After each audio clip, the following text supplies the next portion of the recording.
NSR news కి స్వాగతం. నేను మీ రజని. బాల్యం అంటే అమాయకత్వం, అందమైన కలల కాలం. కానీ ఇప్పుడు ఆ అమాయకత్వం మీద వ్యసనాల నీడ పడుతోంది.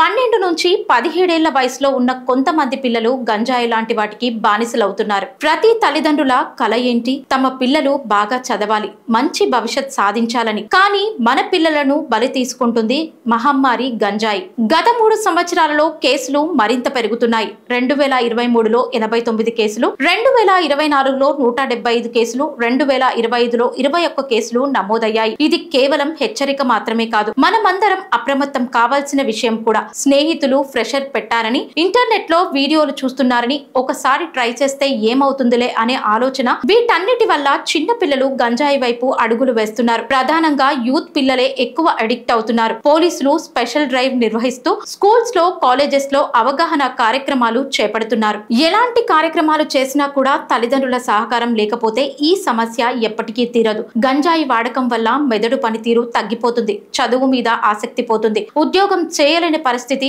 జీవితమే ఒక చీకటి కోణంలా మారిపోతుంది. కష్టపడి ఏదో సాధిస్తాడని కలలు కనే తల్లిదండ్రుల కళ్ళలో కన్నీరే మిగులుతుంది. అందమైన బాల్యం, దాన్ని కొందరు చిదిమేసి మెల్లగా గంజాయికి బానిసలను చేస్తున్నారు. ఆ తర్వాత నెమ్మదిగా విక్రయితలుగా మార్చుతున్నారు. ఇది కేవలం పిల్లలకు తక్కువ శిక్ష పడుతుందనే స్వార్థంతో మాత్రమే ఇలా బానిసలుగా చేస్తున్నారు. మీ పిల్లలు ఎప్పుడూ సైలెంట్ గా ఉంటున్నా, ఎక్కువగా ఒంటరిగా ఉంటున్నా, మీకు కొంచెం అనుమానం అనిపించిన డ్రగ్ డి అడిక్షన్ సెంటర్స్ కి లేదా జాతీయ డ్రగ్ హెల్ప్ లైన్ నంబర్ 14446 కి కాల్ చేసి కౌన్సిలింగ్ ఇప్పించండి. బాల్యం, గంజాయి రెండు కలిసి నడవడం సాధ్యం కాదు. ఈ రోజు మనం పిల్లల్ని కాపాడితేనే రేపు వాళ్ళు దేశాన్ని కాపాడుతారు. మన పిల్లల భవిష్యత్ మన చేతుల్లోనే ఉంది కాబట్టి గంజాయికి నో చెప్పండి, అవగాహనకు ఎస్ అనండి. ఇలాంటి మరిన్ని అవేర్నెస్ వీడియోల కోసం మన ఛానల్ ని చూస్తూనే ఉండండి.